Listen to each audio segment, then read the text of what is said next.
Так, давайте начнем тогда. Как я понял, сегодня есть SkyTech, представитель Creators непосредственно, и я не знаю точное количество, Best IT Series. Мы сегодня будем обсуждать тему нового формата и объединения команд Summer Challenge в проекте, чтобы вам было удобно и своевременно получать информацию.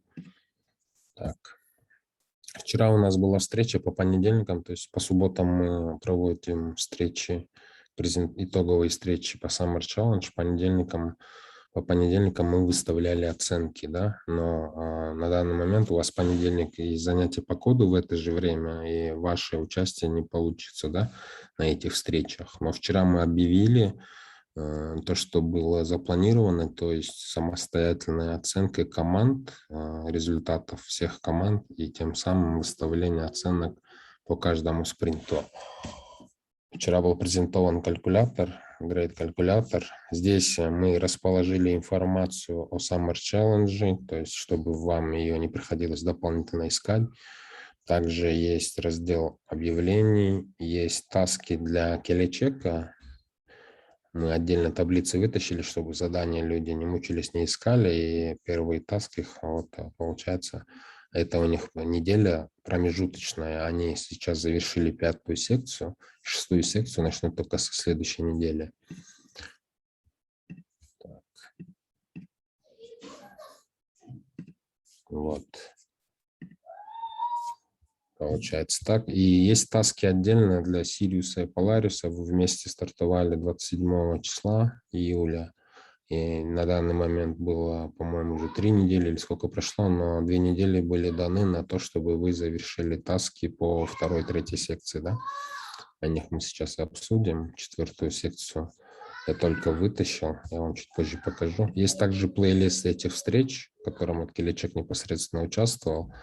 И вчерашняя встреча, она вот последняя здесь, а которая была в субботу, она находится здесь. Вы ее можете там также ознакомиться с ней. И мы объединили фидбэки, потому что по каждой встрече, то есть и в вашу сторону очень много фидбэков, и может быть вам есть желание написать фидбэки. В таком случае вы заходите сюда, находите как бы профайл той команды. Например, я не знаю, хотите оставить фидбэк для KJ Coders, и можете здесь просто через комментарий описывать. Мы для этого калькулятора предоставим через вашу командную почту по одному, скажем так, доступу для каждой команды, которая участвует на Summer Challenge. Также мы выставили 4 оценки, 4 критерия оценок, которые надо будет оценивать всеми участниками, да. Возьмем T-Notion. Здесь вы попадаете в таблицу, в котором вы должны открыть свой личный кабинет, получается. Например, если команда SkyTech, она заходит сюда, здесь есть статус, они даны для того, чтобы процесс проверки, когда или анализа завершен, или выставление оценок, вы, соответственно, здесь указали, да. Потом дата, до какого числа это делается, ваш линк, вы уже, оказывается, его поставили.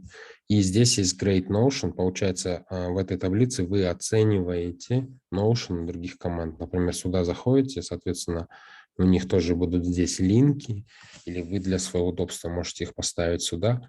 И есть 4 вида оценок. То есть это у нас multi-select, точнее будет, вот. Это будет 0,5 целых, 0,25 сотых, 0,75 сотых и единичка. Вот таким образом здесь будете выбирать. И в комментарии вам надо будет свое обоснование, да, почему вы Notion этой команды оценили такую оценку. Просто написать, и все. Тот же алгоритм применяется везде, в частности в GitHub. Здесь такой же принцип. То есть 2 шага. Первый шаг – это открыть свой кабинет и внутри таблицы выбрать команду из списка и выставить оценку. И не забывать при этом как бы это все закрывать. Также есть YouTube и Instagram.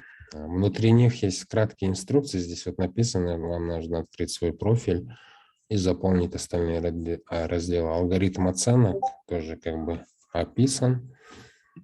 И какие-то условия, например, нужно открыть страницу и найти все списки и заполнить, ну, командную почту. То есть вот здесь, например, Creators открывает свою страницу, и здесь вот где есть email, им надо будет здесь заполнить его.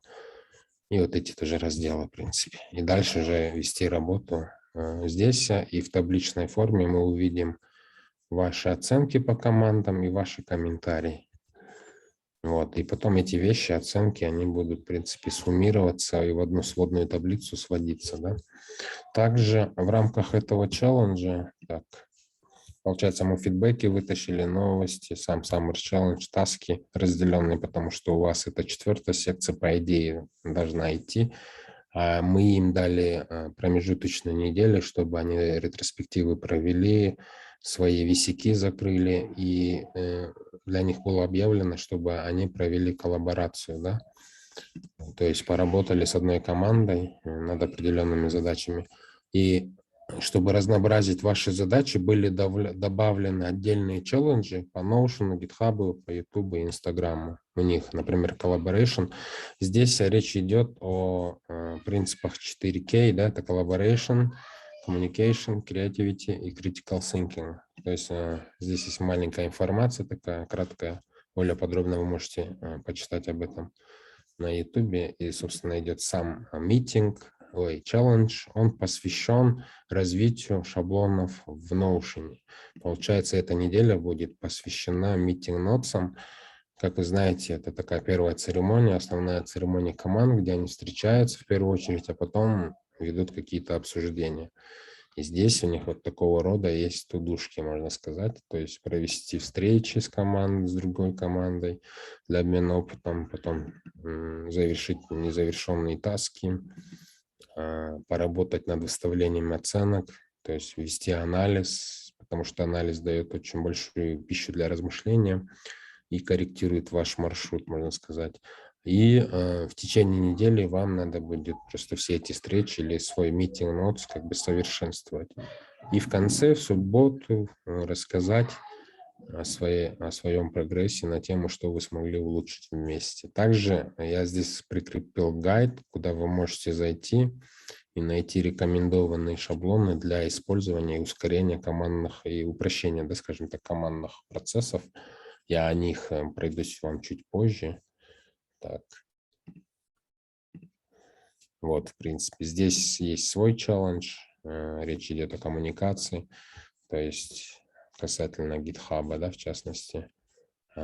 Насчет этого я вам рекомендую посмотреть запись вчерашнюю, потому что о ней рассказывал Асайкал. Потом по YouTube, в принципе, тоже есть челлендж. И эти челленджи, они, то есть эти задачи будут каждую неделю меняться. Если эта неделя в Notion была посвящена митингницам, нотсам, то следующая может быть посвящена roadmap там, и так далее, да. Это то же самое относится и к YouTube, GitHub, в частности, и Instagram.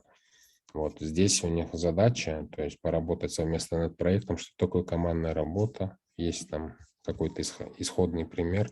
В прошлый раз выступала команда. Это, кажется, Creators, да, выступали. Да. Вот они делали отличный ролик, такой мотивационный.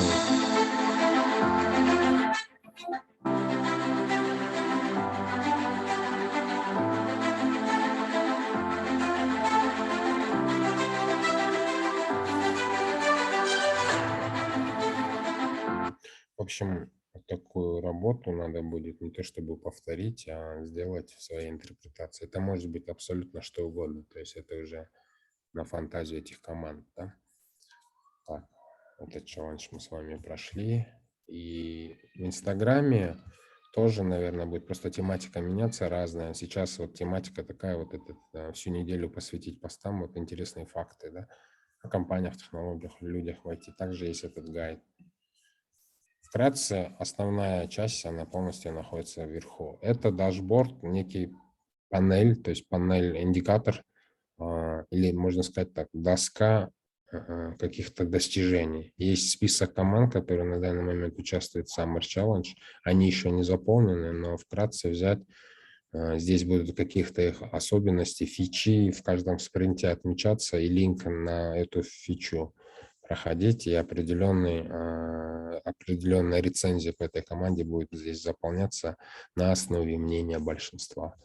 То есть мы не хотим, чтобы достижения в каждом спринте каждой команды оставались только в записях, но были еще дополнительно здесь зафиксированы. Вот для этого и был создан дашборд.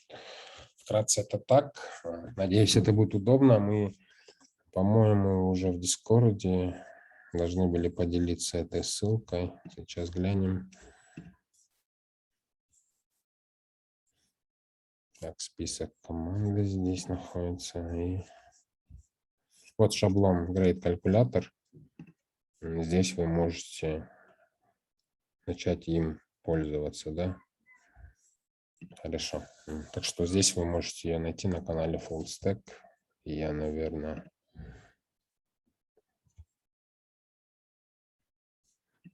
вот, в принципе, так, касаемо Grade Calculator. Я потом ее на канале Full Stack еще продублирую.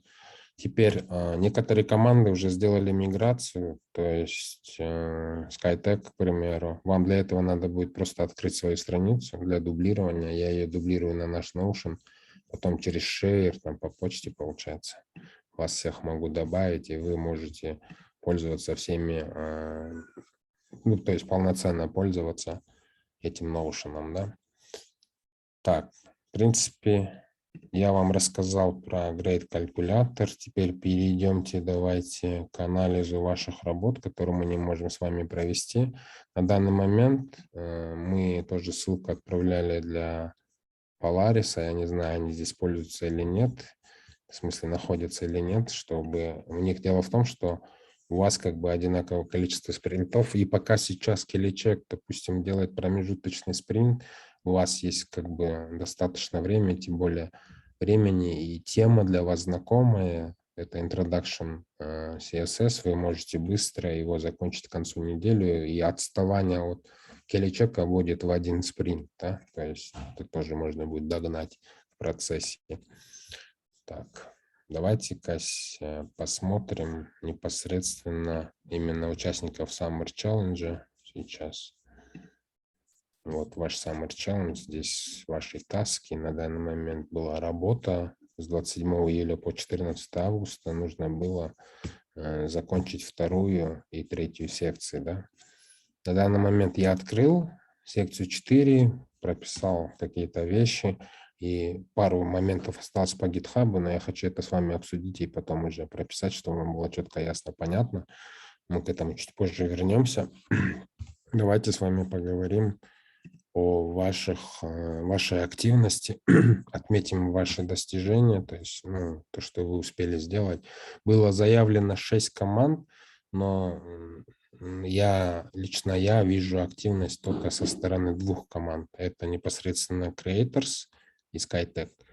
Вроде хороший старт был у команды Sapsan и также неплохой состав у команды Hustle. Я пока что не знаю, если бы они сейчас были, мы бы об этом поговорили. И не было никаких ссылок на команду Best IT, просто вы поделились со списком участников, но больше никаких работ не было. Соответственно, мы сегодня обсудим работу SkyTech Creators. А что касается Sapsan, можем даже с них начать. Например, была 2-я, 3-я секция, и по ней можно, в принципе, наверное, здесь дополнительно открыть страницу и проанализировать сравнительно, что надо было сделать и что было, собственно, сделано, да? Какими командами, в каком объеме. Так. Давайте посмотрим. К примеру, по Summer Challenge непосредственно. У нас по таскам, даже давайте сразу в секции перейдем. То есть к HTML секции здесь есть Introduction и Intermediate. Здесь надо было вот поработать над вот этими вот топиками, да. Вот 1, 2, 3, 4, 5, 6. То есть, если брать плейлист, надо было закончить вот эти темы. Или давайте здесь мы его сможем ли открыть. Нет, не смогу я открыть. Это на другом компьютере, оказывается. А вот здесь плейлист. Да? Так. Вот 1, 2, 3, 4, 5, 6 видео. Вот это 6-й, это можно сказать тип. В целом 1, 2, 3, 4, 5 видео есть по получается 2-й секции. И, например, в Сапсане они продублировали шаблон такой базовый, добавили эти, но когда я сюда захожу, я последнюю дату вижу 5 августа, например. Здесь вижу 28 июля, как бы особых работ нету. Здесь тоже наша же информация, task-лист открываем. Вот есть вот эти вот вещи. Так, ну это наши же требования, и ни один из них, в принципе, не закрыт, даже пусто. В целом, Инстаграм как бы имеется, наверное, сейчас мы можем, сперва должны найти их ссылки. Вот они, например, параллельно откроем Инстаграм. Есть, получается, 18 публикаций, примерно состав, неплохой состав, но больше дальше никакой активности нет, да. Если откроем YouTube, здесь плейлист пустой, видосов тоже никаких нет. Вот. Получается, Инстаграм мы посмотрели, YouTube посмотрели. Давайте посмотрим плейбук.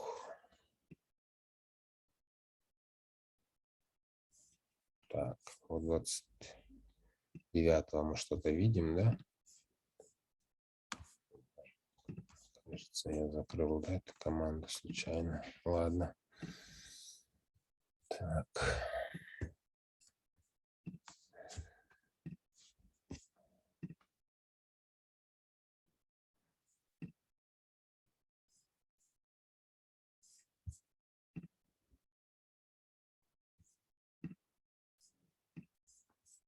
Вот, по Сапсану информация пустая. Вот. Остальные как бы не заполнены, поэтому у меня вопрос к этой команде. Я хотел бы им помочь, посодействовать.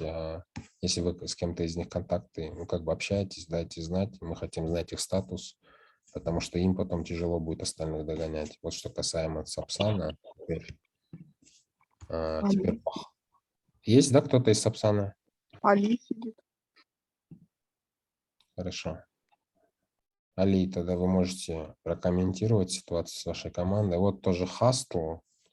Здесь можно будет начать с того, чтобы... Пока что здесь тоже как бы ничего нету, да? Я ничего не вижу. Вижу только таски.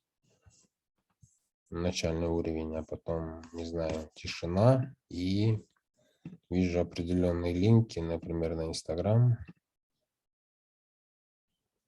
Тоже вот тут есть Урумбай. Кстати, вы здесь, кажется, потом Бахы, Цеймух, Азиза, Анвар, Мирим, Нурбек, Бурма и Кубатпи. Вот. Хороший состав, но мы пока не видим ваших завершенных действий, да? Тоже хотелось бы эти моменты уточнить. То есть вот касательно Сапсана и Hustle вопрос открытый. Я думаю, кому-нибудь я напишу сегодня после этой встречи. И Кыргыз-Номадс. Вроде вот наверху были работы. Это все загружено, но тоже, например, если взять встречи, последняя вот 31-го было написано, например, тоже 31-го, тоже 31-го. Таски давайте посмотрим.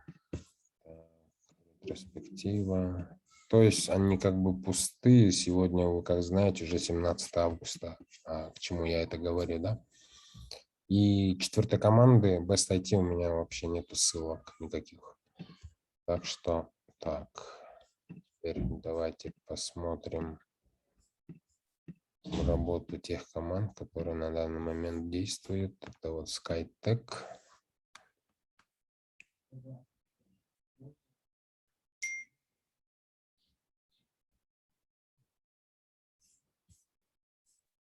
Здесь у них постоянная ссылка, видимо, регулярно использована, и есть секции, да. Но самое главное, наверное, то, что в основном интересует всех, нам надо будет пройти по ссылкам, попасть на YouTube, попасть на Instagram. Как вы видите, здесь уже 19 публикаций, неплохое количество подписчиков.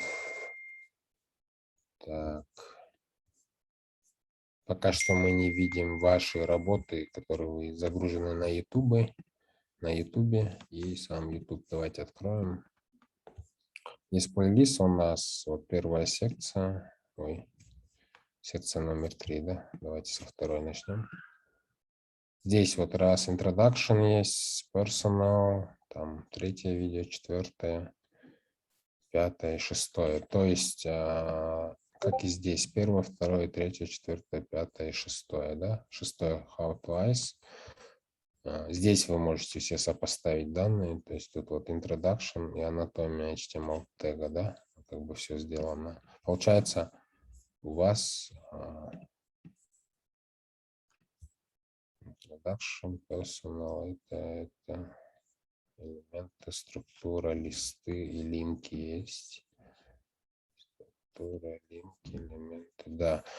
Вот такие вот вещи, короткие видосы из раздела типа типы или что-то в этом роде, вы можете уже отдельный плейлист открыть, там типы, например, и их как-то переозвучить, то есть о них тоже поделиться информацией, да.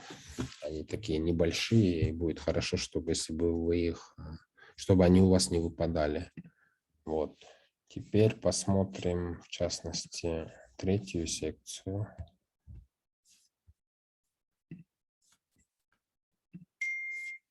Вот в третьей секции у вас есть несколько видео, и здесь только один вопрос был. Там было видео по этим, по практике, форме практик, кажется, если я не ошибаюсь. Давайте вот откроем плейлист и сопоставим. У меня SkyTech только один вопрос был. Вот здесь Forums in Practice есть видео, то есть всего 7 видео, как вы здесь видите, а в вашем плейлисте я вижу, так, тоже 7 видео, да? Раз, два, три, четыре. Ну, в принципе, нет вопросов. Вот у вас ну, судя по заголовкам, например, у вас первое Publish your website. Ой, я не то открыл, да? Как это третья секция? То есть вот оно, ваше первое видео. Вы их можете, кстати, отсортировать, чтобы понимать. Второе видео – это Table Solution. Вот он у вас есть. Третье – HTML таблицы. Вот она. Четвертое – Using HTML Tables. Ой, подождите. HTML формы. Вот она у вас есть. Потом Forms in Practice я вот здесь не увидел. Может быть, вы сюда объединили. Там, прокомментируйте, пожалуйста, это. И Publish your website он у вас есть. Вот он. И Habit, да, привычки. Так, Calendar Trick. Calendar Trick он у вас есть. У вас так, да, получилось? Или вы не доделали, в смысле? Объединили, да? Все. Ну, тогда понятно, друзья. Будет хорошо, если вы об этом информацию будете где-то теперь на данный момент давать, что такие-то видосы реализованы, а такие-то объединены, чтобы легче было остальным. То есть они не думали, что вы не доделали, да, при выставлении оценок. Вот. Получается, команда SkyTech на сегодня завершила вторую и третью секцию. Инстаграм свой имеется. Сегодня у нас с ними была запланирована встреча в 8 вечера, но чтобы каждую, ну, то есть время не тратить на остальные команды, тоже, чтобы поздно не были включены в этот процесс оптимизации, мы решили сегодня просто во второй половине встречи об этом коснуться, да. Как вы здесь видите, у них отличный фон, текст, в смысле шрифты подобраны, есть разные иконки, получается. Вроде все как понятно. Об этом я позже расскажу.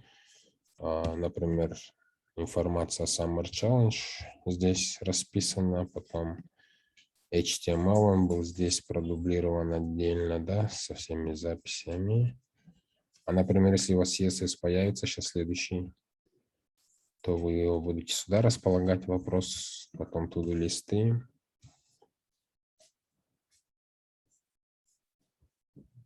Последняя встреча, как мы понимаем, была только вчера, 13 числа. Темы для обсуждения. Потом заметки со встреч. Вот как мы здесь видим, здесь уже встречи проводятся как листы, то есть таблицы или списки. ресурсы. Reading list. Отличное исполнение. Так, ссылки мы ваши уже посмотрели. Контент-календарь тоже ведется. Об этом в прошлый раз на первой встрече вы рассказывали. Roadmap. Так, он у вас такой. У вас, по идее, запланированная была 4-я секция, да, и уже 5-я секция, по идее. Видите, у нас немного отставания идет, друзья. Так. И далее Playbook. Здесь, например, по 2-й секции, что же мы увидим? Вот выполнение этих работ с тематикой, которую надо было закрыть. Отлично. Классно. Так, постблок. Это я понимаю. Книга, которую вы прочитали, но почему-то она не в рамках рейдинг-листа, а здесь где-то гоняет, да? Еще 2-й task-лист есть. У вас to-do list и task-лист есть, но мы это можем обсудить. Спринт планирование. О, круто. Так, и стендап. Тоже таблица. Давайте посмотрим, заполняет ли Армани, да? Так. Удобная вещь, чтобы людям легче было прыгать, да? Хорошо. Тут, получается, мы видим только отметки какие-то, как бы дополнительно нет никакой информации. Вот. Теперь давайте посмотрим. Creators.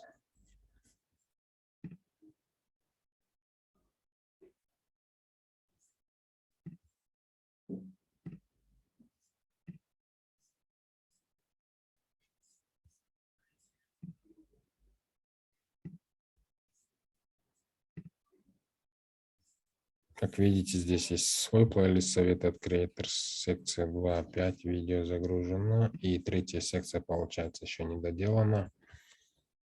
Когда вы вот нумерацию ставите, наверное, это в процессе ставилось, это хорошо, да? То есть, если вы загружаете в определенной последовательности, вам и даже сортировать не надо, то есть самое новое или старое видео, оно может здесь сортироваться для удобства, но лучше, конечно, такие вещи прописывать. Вот.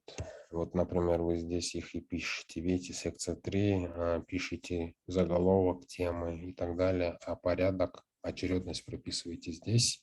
Ну, мы ждем, когда вы остальные видео закончите. Так, Инстаграм. Вот тоже классно заполненный. Надеюсь, то, что у вас как бы первый цикл только был. Надеюсь, пойдет уже 2-й цикл, да, других постов. Здесь могу заметить то, что Summer он через U пишет. Олджигай, можно? Да. Это старая версия, оказывается, Notion, Да, который у нас остался. А вы можете в чат новый отправить тогда? Так. Или подождите, мы же с вами вроде мигрировали. Там... Да, перевели же. Давайте посмотрим.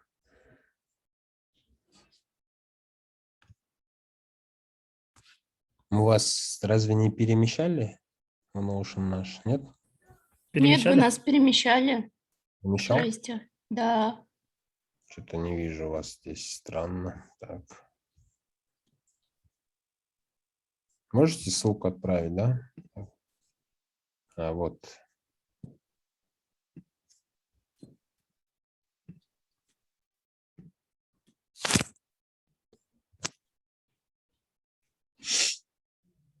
Я в чат отправила. Все, я уже открыл ее. А руке вы здесь? На руке. Так. Минуточку. Мне сейчас на минутку надо отойти. Я сейчас через минуту подойду. Ну вот, оказывается, кстати, новая версия. Они могут сами сейчас рассказать, наверное. Вы поделитесь, расскажите о своей работе. Я разрешил демонстрацию.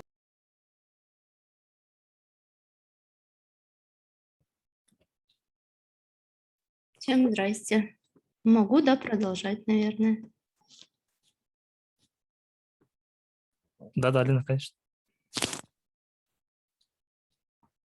Так, что у нас по Notion? Секундочку.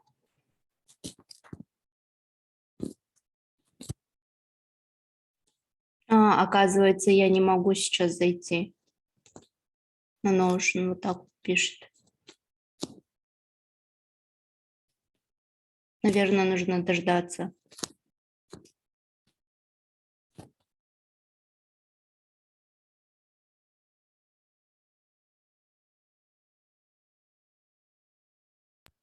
Алтынбек или Алина, можете рассказать о своей работе текущей? У меня почему-то не заходит на Notion. Вот так вот пишет. Давайте я вам ссылку в чат отправлю. Так, вы по ней зайдите, которую я сейчас открыл. Угу. Не заходит. Пишет private. Private? Тогда подожди. Да, Сейчас. Теперь вы должны меня... вот, все, теперь открылось. открылось, окей. Да, у нас немножко видоизменился визуально Notion. Мы сделали его немножко понятнее, наверное, для всех. Вот. Начнем сначала с стендапа. Мы стендап ведем вот так... Ой, нет, обратно не заходит.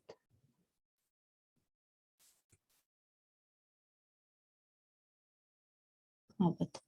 Мы стендап ведем вот таким вот образом. В принципе, у нас здесь все активно. Мы уже начали делать секшн 4, разделили его. У нас есть какие-то еще свои задания, которые мы себе поставили задачи до 20 числа закончить. Здесь сразу видно, кто ответственный, дедлайн. Можно прикрепить файл, и сделанные работы мы отмечаем галочками. Затем контент-календарь у нас вот. Помните, вы нам советовали на встрече, как это, идеи для постов закидывать. Каждый член команды закидывает какую-то идею для поста. Если команда одобрит, то он у нас просто переходит в пост. Задача того, кто ведет Инстаграм, только загрузить его. Не нужно дополнительно времени тратить на то, чтобы искать постоянно контент, составлять и так далее. Так, что у нас еще обновилось? Ну, у нас есть плейбук, пока мы сюда только Section 2 загрузили, не все и то. Но до пятницы мы это все сделаем, и в субботу у нас уже будет все готово, я так думаю. Ну, в принципе, вот meeting notes заполняем у нас вот в таком виде. Вот у нас запланирована встреча на завтра. Либо сегодня мы ее сделаем, либо завтра, где еще определимся с задачами. Вот. И потом по YouTube у нас мы тоже туда загружали видео, вот вы показали. У нас еще есть Инстаграм. Инстаграм мы вот начали вести, у нас 75 подписчиков. Мы только биографии пока создали. Подписчики откуда-то сами приходят. Наверное, из-за ваших отметок. Ага, и спасибо большое. Ну вот, как-то так. Все, у меня все вроде. Классно. Отличная работа. Можете рассказать о каких-то сложностях, может, или как у вас работа шла в команде? Как вы все это распределяете, ведете там? Примерно можете рассказать? Ну, когда выходят новые задания, мы просто, каждый выбирает себе по 2 видео, которые он будет монтировать. Вот, если выходят какие-то, ну, если у кого-то есть еще какие-то идеи, мы просто закидываем их в Telegram на обсуждение, потому что у нас самые активные это Telegram, Notion не все заходят. Вот, мы там обсуждаем идею, и просто несколько человек за эту идею берутся, и мы ее делаем. Notion веду я пока, но мы решили его разделить по секциям, и потом будем, наверное, меняться. YouTube у нас Алтынбек ведет, он загружает туда видео, ну, и вот. Работает не вся команда, но это, наверное, как и везде. Мы не расстраиваемся, надеемся, наша спящая артиллерия скоро проснется и выстрелит. Вот так вот. Сложности только в том, что у нас не хватает времени, потому что, ну, работает только где-то 3-4 человека обычно. Вот. А в целом, в принципе, сложностей нет. Те, кто работает, они делают свою работу хорошо. Вот. Спасибо, Лина. У остальных есть вопросы к этой команде?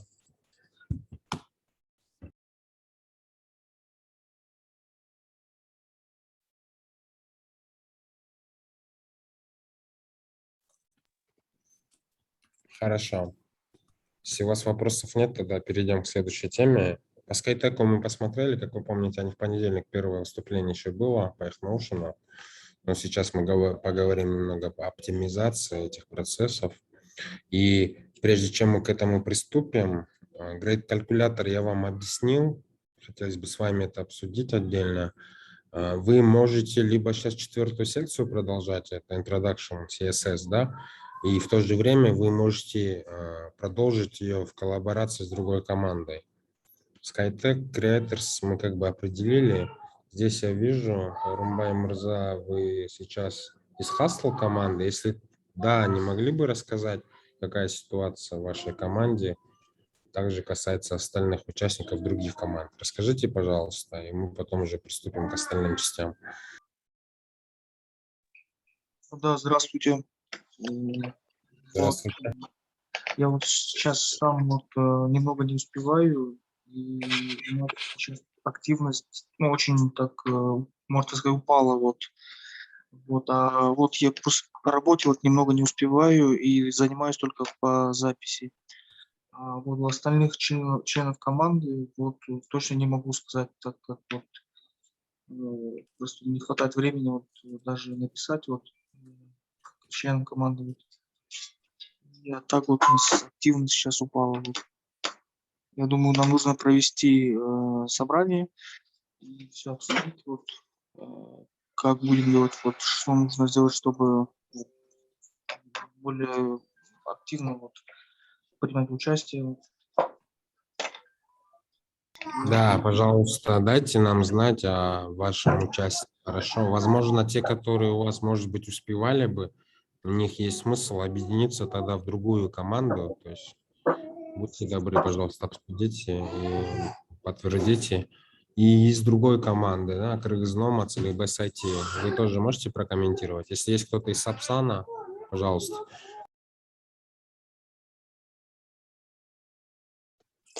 Кыргыз-Номадс, Салима. У нас, к сожалению, тоже активность упала очень сильно, и мы вот просили в Телеграме, вот везде отправить нам видео по Section 2, 3, но пока никто не отправлял, только там 3 вроде отправили. И это я публиковала в Ютубе, и также в Notion пока никто это не ведет, так как активность упала, как я сказала. И у нас еще 2 ушли участника, они не справились, у них нет времени. Вот, и многие тоже не пишут, не отвечают ни на что. Поэтому, мне кажется, тоже из-за уроков они не успевают делать домашние задания. Я тоже, к сожалению, вот на этой неделе очень сильно не успеваю, поэтому тоже не так активно в Summer Challenge. Но мы попытаемся как-то поговорить, вместе встретиться. Еще вот не решали никакую дату, потому что никто пока не отвечает в Телеграме. Ну да. Вот, мы не знаем, как это решить. Мы еще не разговаривали. Хорошо, давайте совместную встречу проведем тогда с Hustle. Я могу встретиться и обсудить. Да, хорошо. Да, и с вами отдельно, да, Салима? Просто Да.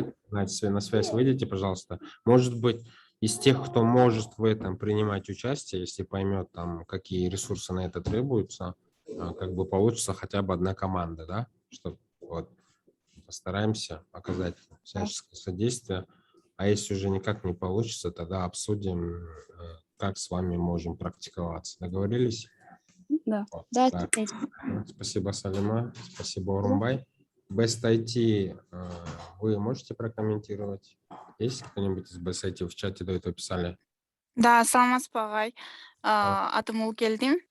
Best IT сервистан катышып жатам.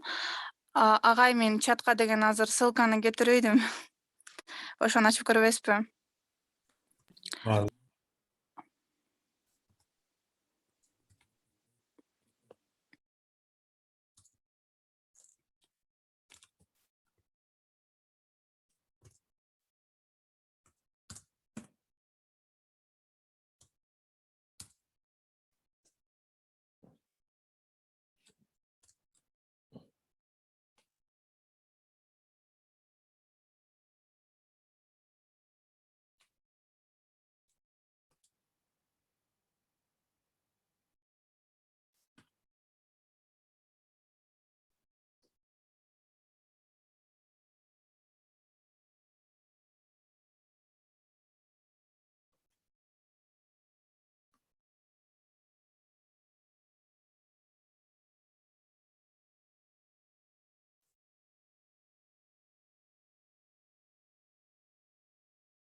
Кельды, можете рассказать ситуацию у вас, как в Summer Challenge ситуация? Мы на YouTube как бы не видели видео, а в Notion, в принципе, видим. Ошол жөнүндө айтып кетиңизчи.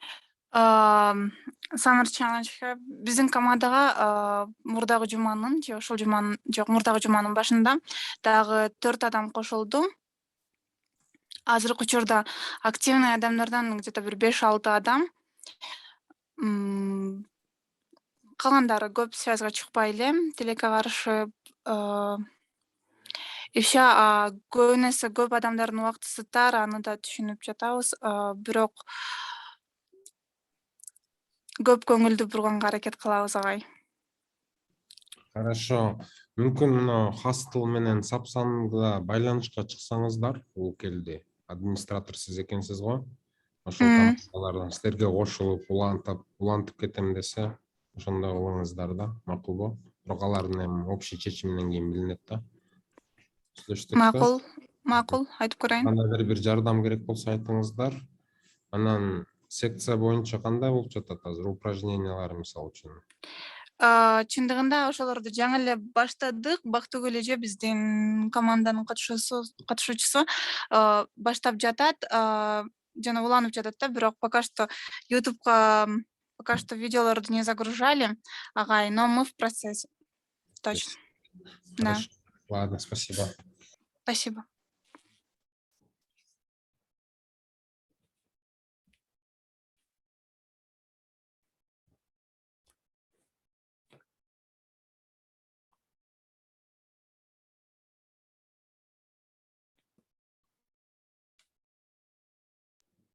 Хорошо, давайте тогда пройдемся по остальным частям. Вернемся к Grade-калькулятору, закроем его вопрос относительно ваших тасков. Здесь, получается, в объявлении мы вчера делили на команды, и неактивные команды двигали сюда. Были выбраны какие-то команды, которые успевают, вот их список, и партнеры, которые должны были с ними взаимодействовать. Также есть команды, с которыми мы еще не встретились, они в режиме ожидания были, то есть по ним еще решения не приняты по коллаборации. И есть команды, которые объявляют запросы, то есть, может быть, они с какой-то командой сольются, или некоторые команды, как вы видите, ведут набор, да.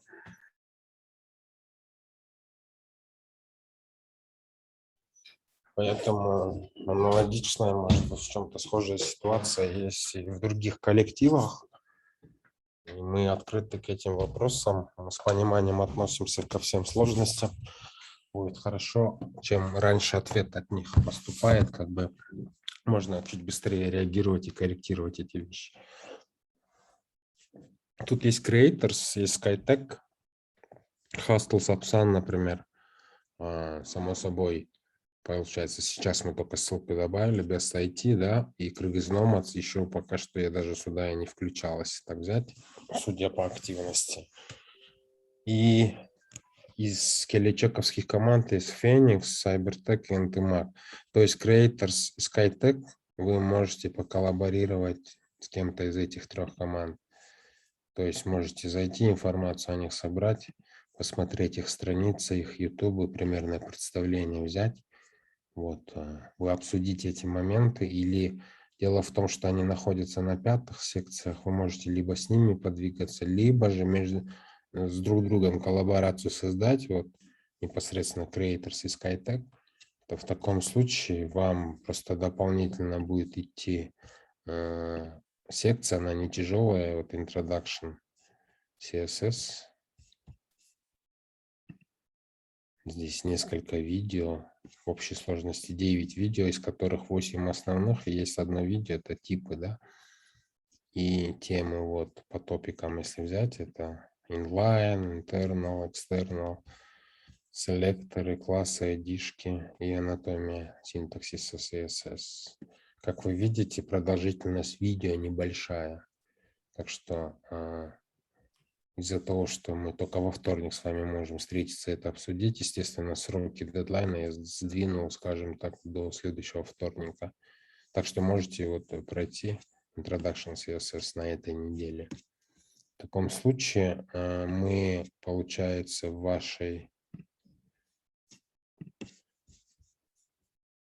ваших тасках непосредственно чуть-чуть допишем иные челленджи, да? Вот здесь, если зайти, здесь еще допишем таски, или вот эти вот позиции немного для вас обновим, да? В таком случае можете, или на свое усмотрение можете подвигать. Поэтому эти команды вы сейчас поговорите тоже между собой, обсудите, будете вместе коллаборировать, именно работать параллельно над 4-й, а если сможете еще и 5-ю секцию охватить, то мы вам предоставим доступ к этим секциям. Вот. А остальными командами я на этой неделе проведу ряд встреч до конца недели, по крайней мере, они в режиме ожидания. И, возможно, они могут или не участвовать в худшем случае, или в лучшем случае из них, может быть, какие-то люди распределяться в другие команды. Я думаю, вы можете принять, что сказать так, что Creators, если есть вот активные люди, которые захотят к вам присоединиться, и получается в целом из Сириуса будет 2, точнее 3 команды, да, вместе с BSIT. Так что можете это обсуждать. И последняя, финальная часть, вот касается Great Calculator, она касалась в основном коллаборации. Или же вы хотите, допустим, Cybertech. Мы сегодня до вашей встречи, у меня как раз часовая встреча была с ними. Есть тоже команда NTMAC, неплохая команда, они все неплохие. Phoenix, они тоже такие молодые. Там, по-моему, мамочки находятся. С ними можем обсудить. А Hustle и Sapsan, можно сказать, я, наверное, сдвину пока что сюда, потому что пока не ясно их участие вообще в Summer Challenge. Если вы захотите участвовать, я могу предложить вам коллаборацию с Creators, непосредственно, если Hustle будет дальше продолжать, и также предложить коллаборацию со SkyTech, да, для обмена опытом и совместной работы в рамках этой текущей недели, точнее этого спринта, чтобы вы смогли завершить 2-ю и 3-ю секции, например. а они же улучшить другие параметры или параллельно поработать на 4-й секции по их решению. Вот. И получается на данный момент Intomac команда, она стояла здесь, и команда IT Stars, у которых очень неплохой сейчас была страница GitHub, они работали над сайтом, они были в коллаборации с ними, но вчера ночью они объявили о том, что они не могут продолжить участие, поэтому мы их вот сюда и перенесли, да, по сути. Вот здесь есть 5 команд, из которых 2 из Сириуса и 3 команды из Скелечека. Мы можем вас здесь, в этой сетке, раскидать, или вы вдвоем можете поработать над 4-й секцией, на ваш выбор. Если вы решите вдвоем работать в рамках Сириуса в этом спринте, тогда мы с ними как бы отдельно тоже разберемся, в общем. Вот. Теперь последнее, это касается гайда, в частности. Я вот здесь его открыл, да? Так, давайте-ка мы...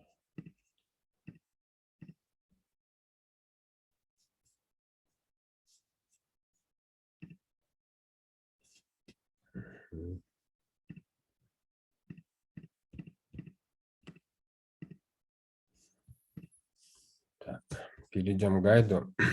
Вкратце я вам могу рассказать, как на данный момент в Summer Challenge быть более продуктивным и эффективным. Да? У каждой команды, по идее, должна быть собственная домашняя страница. По умолчанию ваш Notion к этому и относится. Поэтому работа над этим будет идти согласно вашему видению.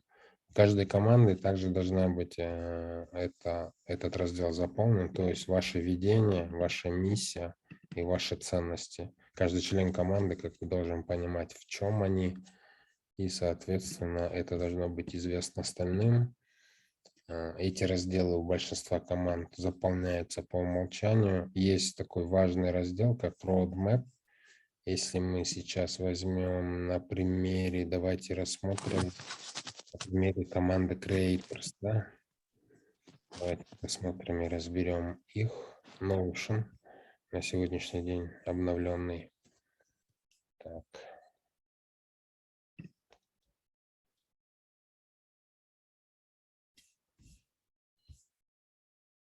Ой, что-то это я старую, да, открыл.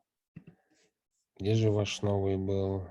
Так, Create калькуляторе. Нет, здесь. Подождите. Ага, я в чат закидывала. Да, вот я нашел, я вспомнил. Так, вот новый Notion и гайд возьмем. То есть в Notion мы что видим обычно? Это обложку, видим логотип команды, видим название команды, видим, как правило, слоган или девиз команды. И здесь идут определенные разделы, такие как ссылки. Они могут вертикально или горизонтально, двухколончато или в одну линию могут быть оформлены. Потом мы увидим секции. Как вы знаете, там порядка 12 секций вам было дано. И первое, на что следует обращать внимание, это, наверное, meeting notes, то есть взаимодействие команды начинается со встреч. И есть резон его в виде списка вести или в виде тейбла, да, вести. Например, возьмем список. Получается, такие секции, как спринт-ревью, ретроспектива, спринт-планинг, стендапы, например, еще другие встречи, они могут быть оформлены таким образом, и тем самым в Notion не надо будет здесь их держать. Например, ретроспективу здесь держать, да, и тот же стендап. Это все может быть включено в один раздел. Вот здесь первый раздел. Можете представить, что Meeting Notes находится здесь. Основные встречи, все начинается с Meeting Notes. Это что касается структуры. Теперь можем разобрать, как сам классический Meeting Notes выглядит. Он включает в себе задачи, включает в себе темы, включает какие-то действия, которые вам следует предпринять.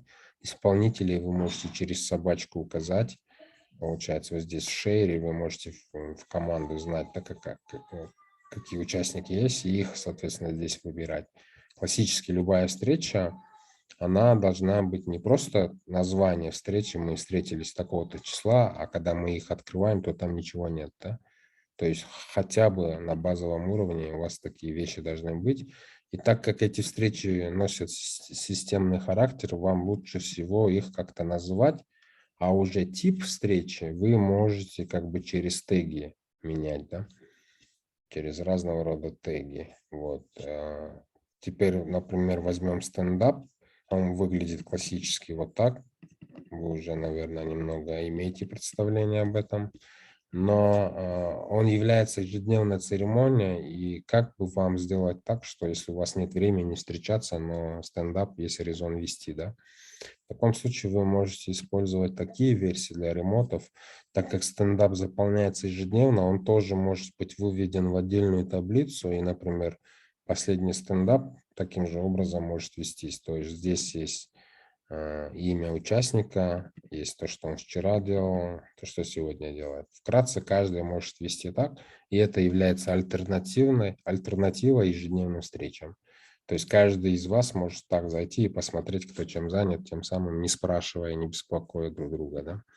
Так что стендапы вам рекомендуются.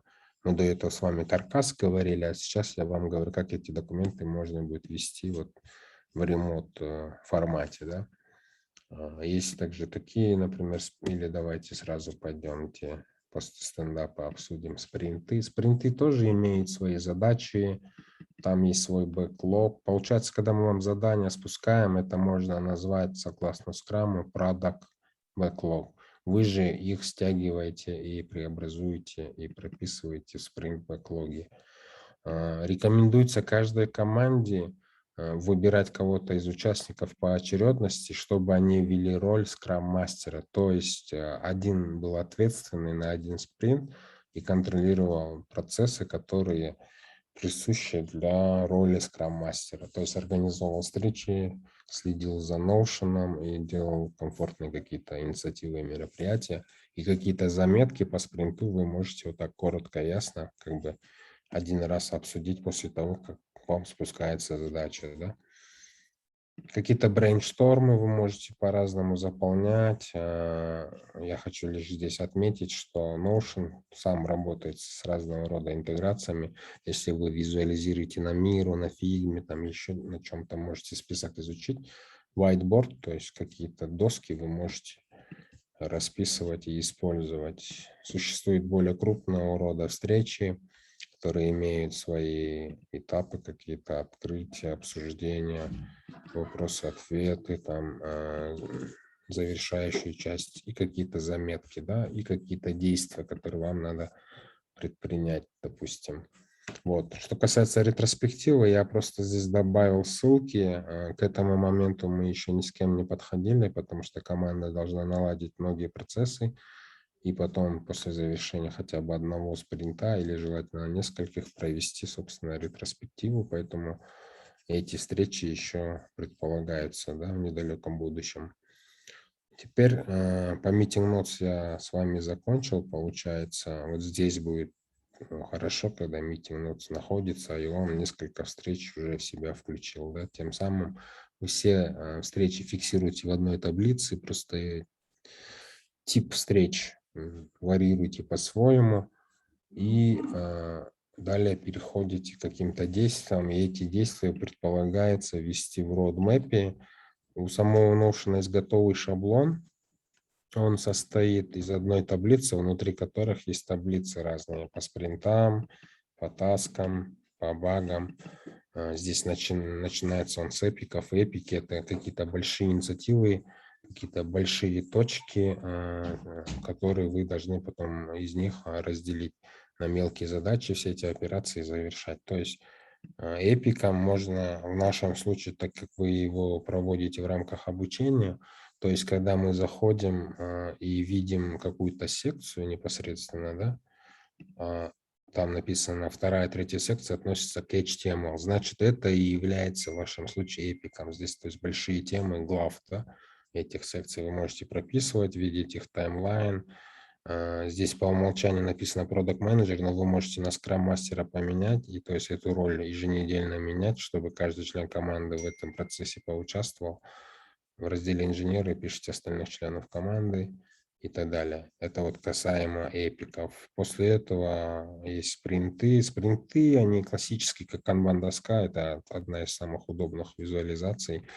И в каждом эпике получается, вы здесь либо через свойства, либо дополнительно можете какие-то выводы или обзоры прописывать здесь, да, вот каким-то таким образом. Здесь пишите сам эпик, допустим, и так далее. То есть и так далее, да, вот в спринтах лучше всего вот ключевые моменты прописывать. После этого идут таски, само собой. Они выглядят в табличной форме. Для вас, наверное, привычно это делать на канбан-доске. Но если взять табличную форму, объясним, что вы можете. В таблице позволяет видеть сразу свойства, отображать, то есть не заходить сразу. Например, здесь есть опять-таки эпики, да, здесь может быть HTML, CSS, там JavaScript, может Bootstrap, еще какие-то вещи. Здесь вы можете видеть, какие спринты имеют отношение к этим эпикам, какой был текущий скрам-мастер, какие участники участвовали в этом и так далее. Также эти таски можно увидеть более расширенно по статусу, по привычному вам канбан методу. Также есть очень классная визуализация наподобие спринта. Здесь вы просто видите каждого участника и сколько задач на нем висят. Ну, по умолчанию у всех должно быть одинаковое количество. То есть ленивые здесь сразу и видны, да, наверное. И из-за того, что у вас предполагается частая смена скрам-мастера, у него тоже могут быть свои задачи по организации скрам-процессов на текущий спринт. Баги, когда команда делает системно разные последовательные, может быть, повторяющиеся операции, они сталкиваются с тем, что если каждый член команды будет следовать принципу взаимозаменяемости, соответственно, каждый член команды попробует все, что можно, вы должны уже на этом подходе, на этом процессе делать какие-то инструкции, да, чтобы каждый член команды не ошибался. И основная цель этих инструкций и алгоритмов в том, чтобы вы тратили на это наименьшее количество ресурсов. Так что какие-то ошибки, баги вы можете уже практиковаться и фиксировать здесь, чтобы над ними тоже велась работа. Да? Получается, roadmap позволяет всю операционную деятельность в рамках спринта очень прозрачно и понятно расписывать и также отслеживать этот результат. И, собственно, все операции вы можете там и вести. Вот, roadmap, можно сказать, второй по значимости. А также вы можете там gallery view, kanban или board, вы сами можете его адаптировать под свои нужды. Meeting notes мы с вами прошли, есть вторую секцию, которая вот здесь, например, вот ваш roadmap, он по важности должен находиться здесь. И третья часть, очень важная, это playbook. В самом Notion, пока вы не научились на GitHub их загружать, вам нужно будет здесь или ссылками делиться, или в GitHub уже профессионально загружать свой код. Когда вы работаете с GitHub, вы пользуетесь полноценно как бы облачной решением ваших как бы фантазий, вашего кода. Это все там грамотно размещается, есть возможность командной совместной работы, есть возможность ссылками делиться, публиковаться своими работами, сайтами или еще какими-то вещами, быть частью большого сообщества. И там есть такие ячейки, там тоже есть введение совместное, командное, там тоже есть таски, тоже можете канбанами пользоваться, задачи и третье, десятое. Есть ячейки, когда вы ежедневно заполняете свой GitHub, он каждый день загорается зеленым цветом. Да? Когда вы потом пойдете на работу, частота вашей работы с кодом, хотя бы час в день, она именно в вашем GitHub очень ярко отражается. То есть, что вы конкретно знаете, видно по вашему GitHub. Там не будут спрашивать или полагаться на ваши ответы, а могут просто очень наглядно посмотреть, насколько интенсивно, часто, систематично, или то есть вы вообще занимались кодированием, да, и какие вот это, в эти вы писали, да, какого рода код вы писали. Так что плейбук несет именно этот смысл по приоритетности. Он такой, то есть вы когда секции посмотрели, вам надо получить практический опыт, Scrum предполагает эмпирический подход, соответственно, вам надо делать упражнения. Далее есть контент-календарь, он идет классически, вот мы уже встречались, да, с Creators, и со SkyTech должны были встретиться. Сейчас я еще раз обобщаю эту информацию. По идее, я мог со скайтеком отдельно эту информацию донести, но хотелось, чтобы другие команды тоже присутствовали. То есть у них уже своя система какая-то выработана и делается. Как это можно делать? По шаблону это просто использовать канбан, тот же знакомый канбан. То есть все фреймворки, они должны быть в чем-то унифицированы, удобны для вас. То есть где-то вы применяете канбан, где-то вы листы применяете, списки. Инстаграм идет как грид, трехколончатый. Здесь тоже можно условно разделить на 4 этапа. И как вести Инстаграм, чтобы это никого не напрягало, а в то же время Инстаграм у вас агрессивно развивался. Каждый член команды для этого должен раз в неделю публиковать посты. Каким образом? Первое, вот в разделе идеи вы можете здесь написать, ну, открыть карту, написать, если хотите какие-то свойства здесь использовать. Просто добавляете из какого-то ресурса, с Телеграма, откуда бы то ни было, сюда ссылку вставляете. Таким образом, это занимает, может, 5-10 минут, зависит от скорости вашего чтения, да, можно сказать. И тратя малое количество времени, вы здесь заполняете контент. Оттуда вы какой-то контент выбираете, например. Если вы выбрали, то автор этого контента эту ссылку должен превратить в читабельный текст. То есть его раскрыть содержание. После этого, как это уже преобразовали в текст, вы ее сюда двигаете. В этот момент команда получает сигнал о том, что он находится в обзоре. И вы все желающие, а желательно все, редактируете этот текст перед публикацией. То есть или вносите правки, комментарии, возможно, меняете изображение, смотрите на ошибки разного рода. Там же внизу можете чек-листы применять, отмечать, может быть, тех людей, которых вы собираетесь часто отмечать, и хэштеги, которые вы собираетесь продвигать. И таким образом у вас уже будет рабочий какой-то сценарий, черновик, что бы то ни было, всегда как бы есть там материал. Если с вашим Инстаграмом что бы ни случилось, у вас исходники есть, да, по крайней мере. Вот. И здесь после того, как все дали одобрение, вы просто двигаете, то есть автор должен завершить публикацию. На все про все он много времени не потратит, всего лишь раз в неделю что-то да, опубликует. И Инстаграм несет в себе другой смысл, учебная практическая польза. Это умение искать информацию, умение работать с контентом, умение редактировать, структурировать. По сути, интернет, он из этого и состоит. Это контент ваш, тексты, изображения, ссылки. И Notion вам дает возможность уже сейчас практиковаться при работе с контентом.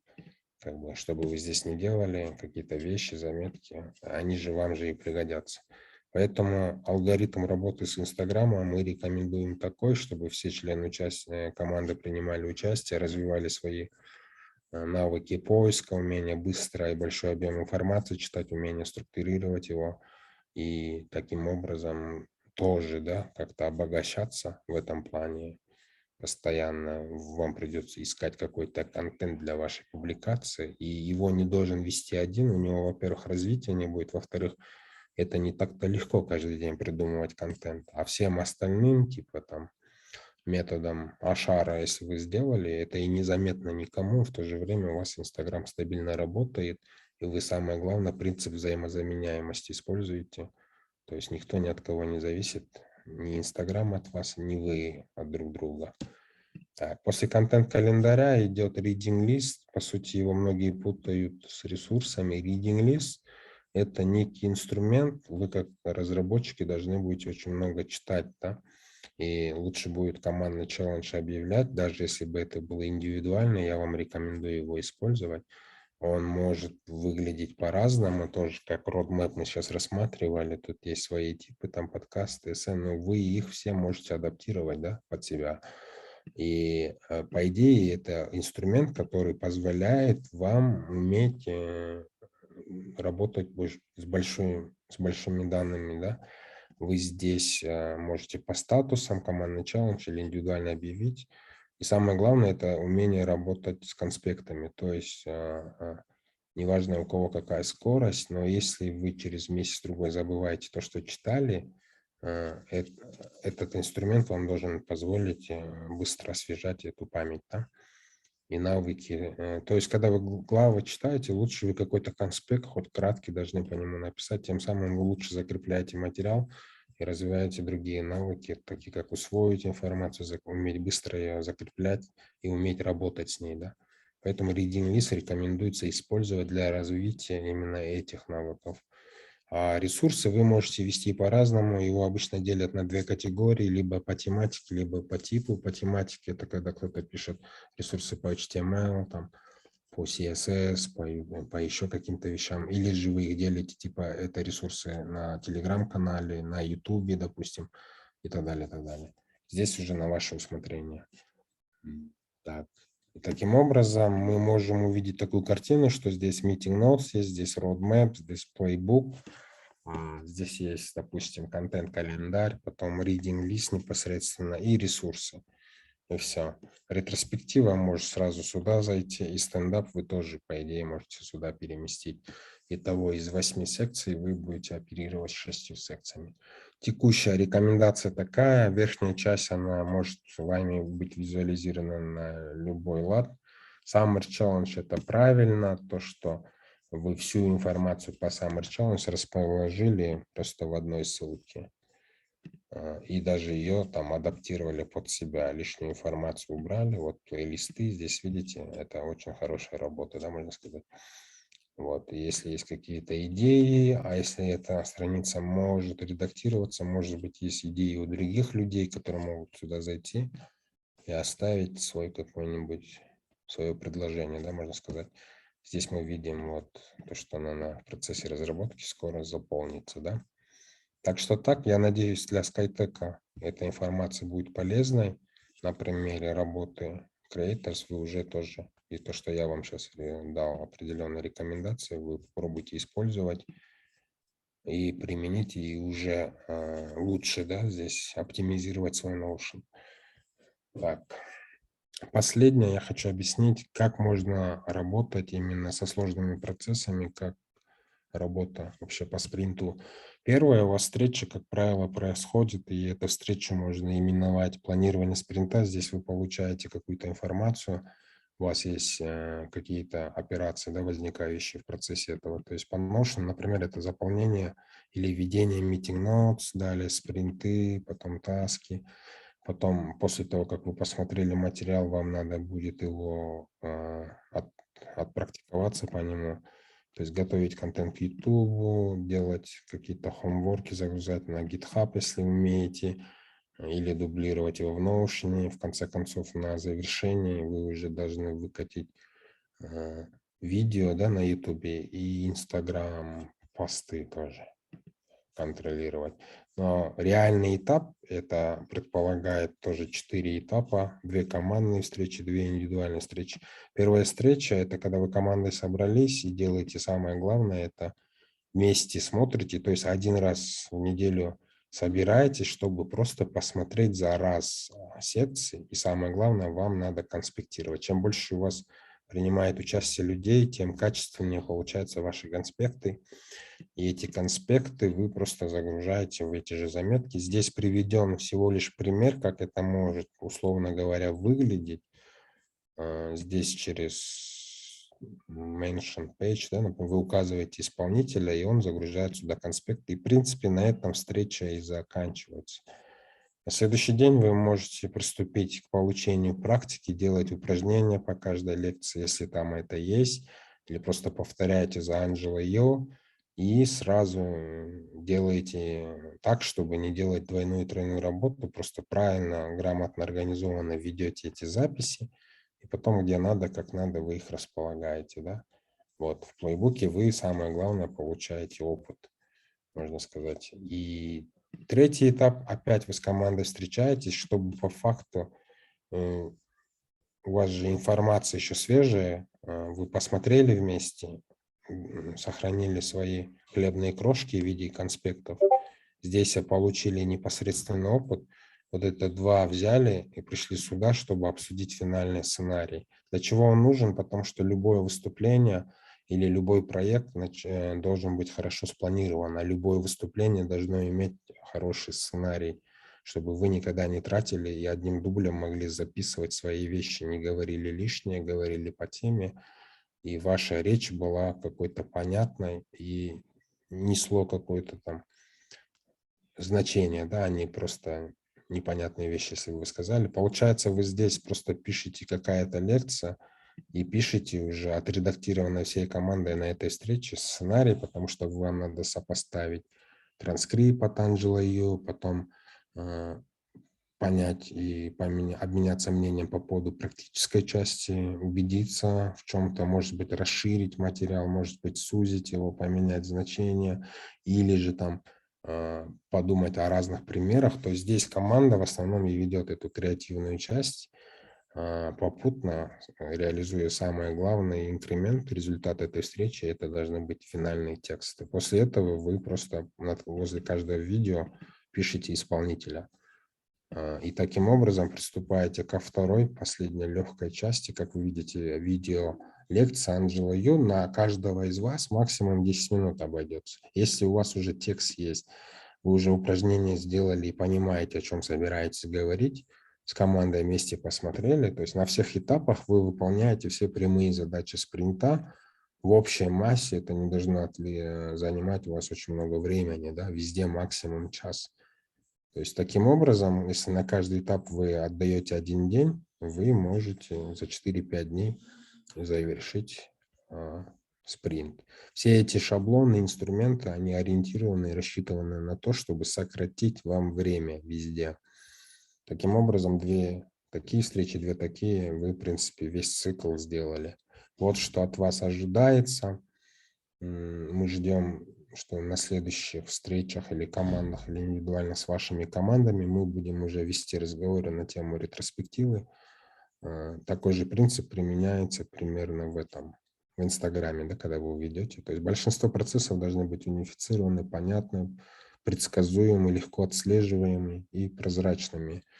И самое главное, чтобы все в этом были, все принимали в этом активное участие. В то же время все было сделано так, что никто ни от кого не зависит и в информационной части, и в другой части. Да? Все могут автономно и удаленно работать над этим спринтом. В принципе, у меня все, друзья. Мы прошлись по грейд-калькулятору, посмотрели, сделали какой-то ревью по работе командам.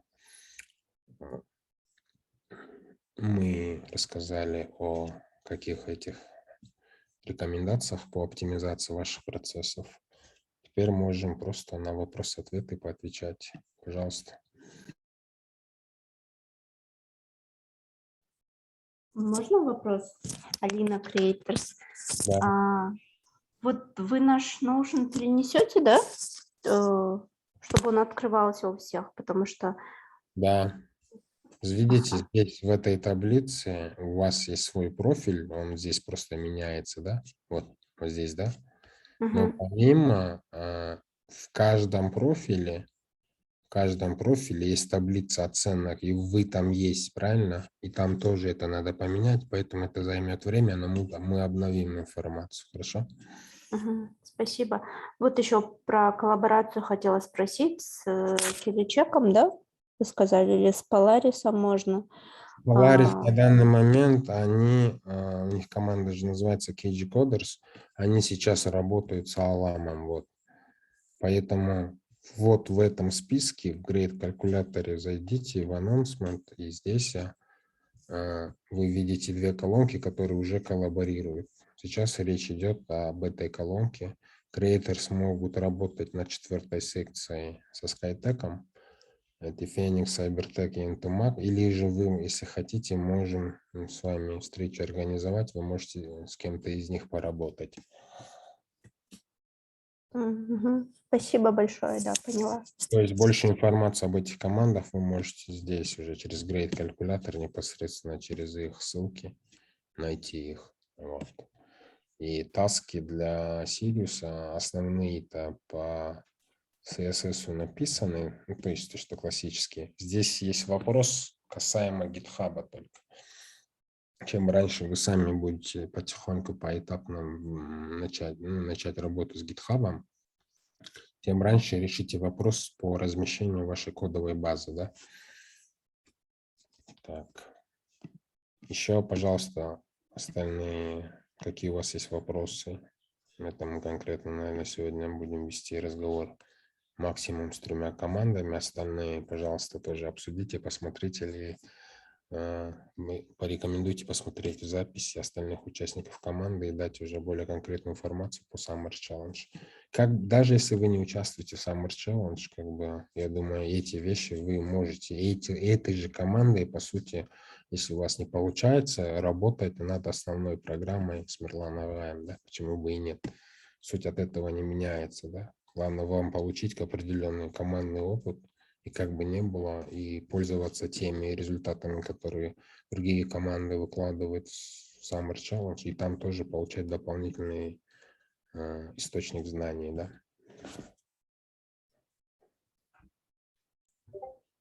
Олжега, здравствуйте. Здравствуйте. В случае коллаборации, как 2 команды должны работать над одним секшеном? Ну, это уже от вас зависит, как хотите, в принципе, как вы это видите. В этом-то и суть. Вы можете поработать, потому что 2 команды, какая-то команда, может, не все секции закрыла.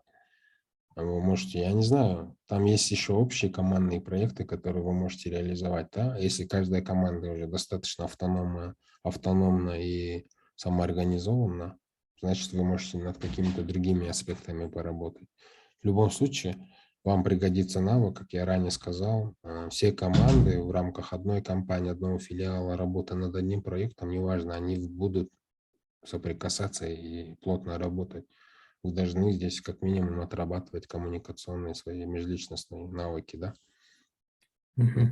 Спасибо. В Notion вы можете над чем-то интересным поработать. И в GitHub, почему бы вам не углубиться совместно, если вы и так остальные этапы самостоятельно внутри команды закрываете, ну, тогда поработайте над GitHub, например. Или подумайте, просто поразвлекайтесь на тему, как скреативить на YouTube, да, например.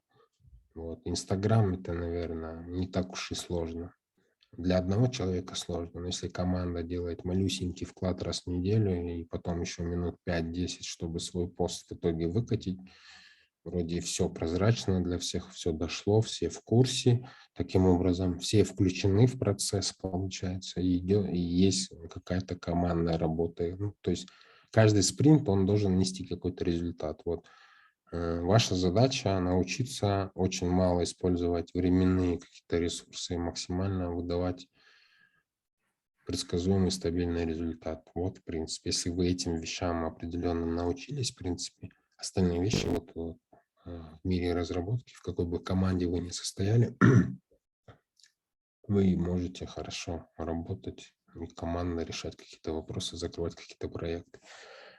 Вот. Если у вас вообще со временем не получается, используйте ваши знакомства, уже какую-то связь для того, чтобы хоть сколько-то времени в неделю заниматься над чем-то с кем-то, да, то есть хотя бы как минимум парами, чтобы вы занимались, а остальные уже, у кого есть больше возможностей и времени, и желания, могут продолжить работу в Summer Challenge.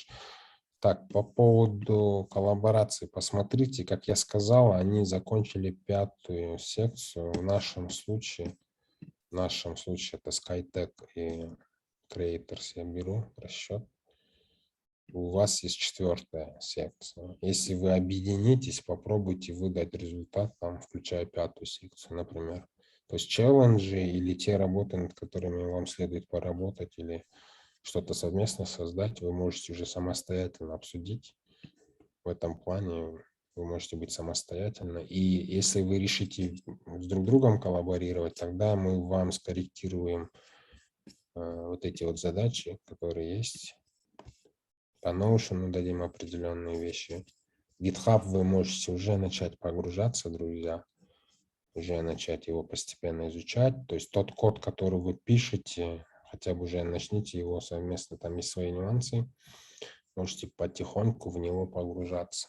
В YouTube самое главное, чтобы у вас плейлисты были, описание было, знаете, и ваш контент просто имел какой-то определенный стиль или свои фишки, и был таким тоже последовательным и системным, и все.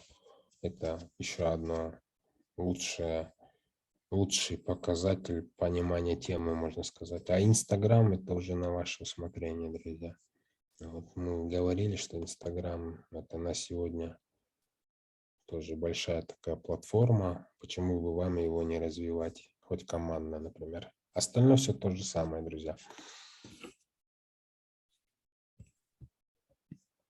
Так, если вы хотите, ссылкой мы на это поделились. Если хотите, я вам могу зал открыть, если у вас есть какое-то там совместное обсуждение этих команд. Хотя здесь, по-моему, представители только 2 команд в основном и сидят. Так что можете здесь открыто продолжить это обсуждение, решить вопрос по коллаборации, решить вопрос. У вас доступ уже есть к этому калькулятору, да? SkyTech Creators. Да, Да, есть. Или вам в чат отправить дополнительно. Пожалуйста, можете обсудить, как раз здесь большинство представителей вашей команды же здесь и находятся. ну, Может, мы не будем вас задерживать и сами встречу проведем в Zoom Хорошо, как хотите. для Я, обсуждения? знаете, сейчас эта ссылка и не нужна, в принципе, поэтому, если хотите, здесь можете продолжить. Но я в любом случае запись остановлю, чтобы другие могли потом более краткую версию посмотреть, да? Так, Еще один вопрос, Олджавай, можно? да. Здравствуйте. Здравствуйте. Порядок оценивания там идет личный аккаунт, да, или команда? То есть команда дает оценку другой команде или личный участник дает Нет, команде? команда дает Команда, команде. да? Все, Да. поняла. В каждой команде есть же командная почта, мы только одной командной почте даем. Там, если 20 команд участвуют, только 20 человек будут иметь доступ. Но оценки вы делаете командно. Вот. По критериям оценок вы можете понять согласно минимальным базовым требованиям по Notion. Например, Notion лично я как бы скрупулезно не оцениваю, так же, как и Instagram, понимаете? Потому что это сложные вещи по оценке. Там каждая команда имеет свой стиль. Но мы хотим, чтобы ваш Notion вам помогал и в то же время фиксировал любые вещи и был максимально понятным для всех и полезным для всех. Чтобы, по сути, это те инструменты, которые именно при коллективном взаимодействии должны вам помочь. И поэтому оценку, чтобы не париться, мы просто включили челленджи, чтобы у остальных команд был какой-то некий знаменатель, да, некий индикатор, по которому они минимально могут оценить что-то, да, и тем самым получить еще и практическую пользу. Поэтому мы и решили включить эти челленджи по GitHub, по Notion, отдельно по YouTube, дать какое-то разнообразие и дать некий какой-то минимальный стандарт, от которого вы можете отталкиваться при выставлении оценок. Здесь надо быть честными и исполнительными, и внимательными. Какие-то операции могут быть незначительны, но они очень важные. То есть в GitHub, там, то есть вам как программистам надо в этом плане быть очень внимательными и ответственными. Да? То есть и оценку вы можете просто, здесь же нет никакой критики. По сути, более подробно оценки вы посмотрите вчерашнюю запись, как раз Сайкал этот вопрос, наверное, минут 20-30 это запись, или может, да, где-то так. Посмотрите, и вы сразу примерно поймете. И там ведь все команды будут оценивать. По оценкам там попроще ситуация. К примеру, вы в субботу выступаете, в воскресенье получаете доступ на записи, и в понедельнику нашла оценка, но оценка будет идти с недельным интервалом, да, то есть если вы текущий спринт закрыли, у вас есть текущая следующая неделя, чтобы выставить оценки до следующей субботы, да, в эту субботу вы опять показываете результаты текущего спринта, а оценка переносится до следующей недели. Так понятно, да, Элиза? Поэтому оценка это не будет. Да. Да, оценка не будет один день, на это будет посвящена целая неделя. Это хороший навык во всех смыслах. Я не знаю, вы, наверное, сами понимаете, что вам может дать оценка.